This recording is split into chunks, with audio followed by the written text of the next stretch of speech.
and getting a tick bite.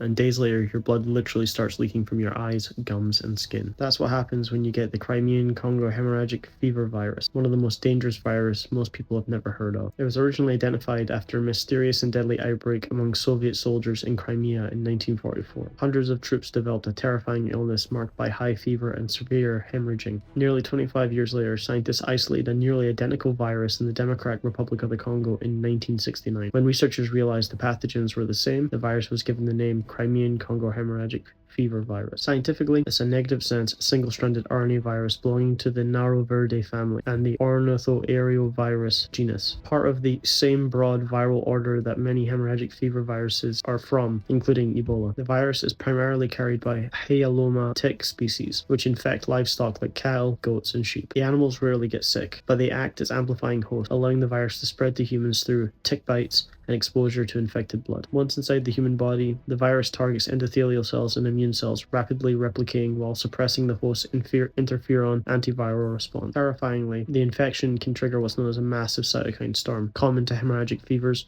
where widespread vascular damage and disseminated intravascular coagulation occur, essentially where the body forms clots and bleeds uncontrollably at the same time. For this virus specifically, the mortality rate can reach 30 to 40%. Today, cases have been reported across a huge geographic region, including Turkey, Iran, Pakistan, Russia, and parts of Africa and Eastern Europe. Due to global warming, there's increased concern that warming climates are likely to expand the range of the Hyaloma tick, potentially pushing this deadly virus into newer regions. What makes this virus both interesting and terrifying to me is its mode of transmission, which is primarily through this tick. We have a lot of human-borne diseases coming from ticks, and to have one that's a hemorrhagic fever is absolutely terrifying. Guys, if you like this content, do please subscribe for more stories from the dark side of microbiology.